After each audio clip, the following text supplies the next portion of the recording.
laying a legend to rest. And he would often say, I just want to get to heaven.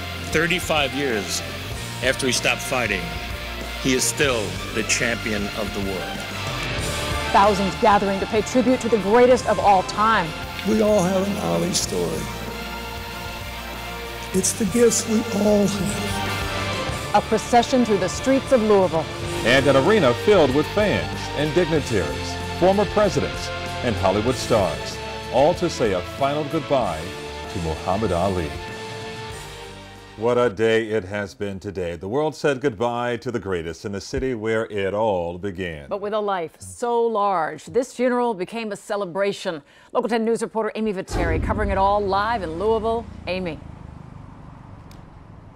Well, Lori, I have a copy here of one of the programs for this memorial service, as well as one of the tickets for that service held here inside the arena in downtown Louisville, remembering Muhammad Ali. Items thousands of people are surely holding on to tonight as they say they're thankful to be a part of history and to have a chance to say goodbye. Ali. Crowds left the arena in downtown Louisville reflecting on the life and legacy of Muhammad Ali. And he really did make, the world a better place. Who else could bring Muslims, Jews, Catholics, Christians all together in joy and peace? At first I thought, oh, he's just a local celebrity in Louisville, Kentucky, our hometown. Everybody in the world loved this man. He was America's son, brother, father, grandfather, teacher. He was just everything to everyone. He touched so many people with his beliefs and the way he stood up for them.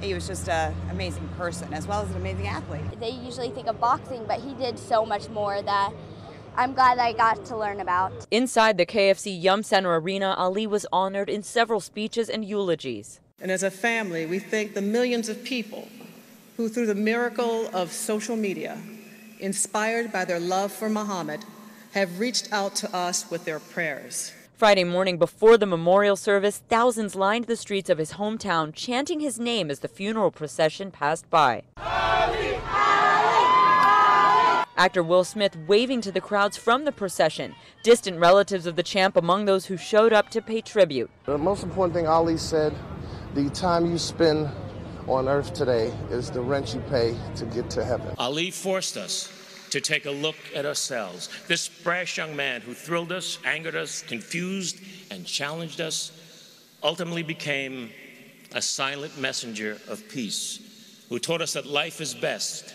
when you build bridges between people, not walls. Wrapping up the memorial service, Billy Crystal and former President Bill Clinton, who were among those sharing special memories of their time with Ali. Clinton addressed his 32-year battle with Parkinson's, saying until the end, Ali refused to give up and never let the disease diminish his light. In the second half of his life, he perfected gifts that we all have. Every single solitary one of us have gifts of mind and heart.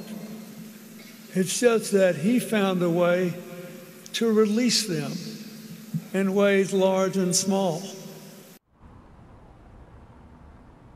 And certainly so many gifts he left behind even after his passing. And I do want to say, just being here for the past 4 days here in the downtown neighborhood of Louisville, everything has flowed smoothly, from the traffic to the crowds. They really have handled everything, from at least what we have seen, without incident, and perhaps not surprising given the fact that they, along with Muhammad Ali, have had the opportunity to plan for this event for the last 10 years. We're live in downtown Louisville, Kentucky. Amy Viteri, Local 10 News. And certainly, Amy, we heard in those locals' voices, they're so proud of him. But were there any issues with handling all the media that were descending upon the city?